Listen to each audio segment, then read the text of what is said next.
পুরসভায় তৃণমূলের ভাঙন লেগেই আছে।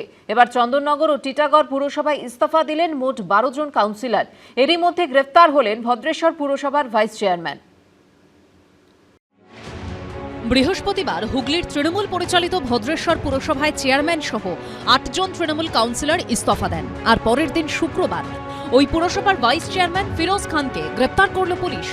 চন্দননগরের প্রাক্তন তৃণমূল বিধায়ক ইন্দ্রনীল সেনের ঘনিষ্ঠ বলে পরিচিত এই ফিরোজ খান, তার বিরুদ্ধে এলাকায় অশান্তি করা, পুরসভায় ঝামেলা করার মতো একাধিক অভিযোগ উঠেছিল। এমনকি বেশ কিছু নথি খুঁজে পাওয়া যাচ্ছে না বলেও পুরসভা সূত্রে দাবি। জানিয়ে ভদ্রেশ্বর থানায় অভিযোগ দায়ের করেন পুরসভারই এক্সিকিউটিভ অফিসার। তার ভিত্তিতেই এদিন ভাইস চেয়ারম্যানকে থানায় ডেকে জিজ্ঞাসাবাদ করে পুলিশ। পরে তাকে গ্রেপ্তার করা হয়। অন্যদিকে জেলায় জেলায় একের পর এক পুরসভায় তৃণমূলের ভাঙন লেগেই রয়েছে। ভদ্রেশ্বরের পর হুগলির আরও এক পুরসভা চন্দননগরেও দেখা দিল অচলাবস্থা। সেখানে ইস্তফা দিলেন 6 জন তৃণমূল কাউন্সিলর, যাদের মধ্যে রয়েছেন আগেই পদ ছেড়ে যাওয়া ডেপুটি মেয়র মুন্না আগরওয়াল। 33 ওয়ার্ডের চন্দননগর পুরসভার 31টি রয়েছে তৃণমূলের দখলে, বাকি দুটোতে সিপিএম এর কাউন্সিলর। এর মধ্যে 6 জন তৃণমূল কাউন্সিলর ইস্তফা দিলেন।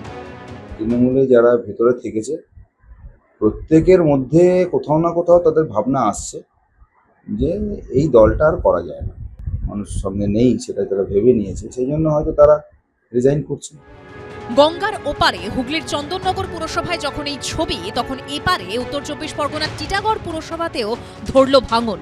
সেখানে প্রাক্তন পুরপ্রধান ও ভাইস চেয়ারম্যান সহ 6 জন তৃণমূল কাউন্সিলর ইস্তফা দিলেন। বর্তমান যে রাজনৈতিক পরিস্থিতি, তাতে একটার দিকে হচ্ছে যে রায় মানুষ আমাদের বিরুদ্ধে দিয়েছে। আমাদের দলের যে দল আমরা করি, যে দলের জন্য এত কিছু মানে কষ্ট, এত লাঞ্ছনা, এত কিছু সহ্য করতে হলো, আমাদের কেউ কোনো নেতা, কোনো নেতৃত্ব আমাদের কাছে খবর নাই। 23 ওয়ার্ডের টিটাগড় পুরসভার সবকটি তৃণমূলের দখলে ছিল। 2 কাউন্সিলর মারা গেছেন। বাকি 21 জন কাউন্সিলরের মধ্যে 6 জন ইস্তফা দিলেন।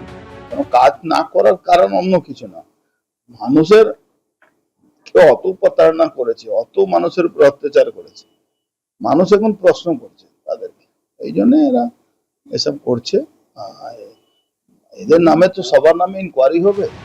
লাগাতার ইস্তফায় পুরো ভোটের আগে অবধি কি বোর্ড ধরে রাখতে পারবে তৃণমূল? সেটাই প্রশ্ন।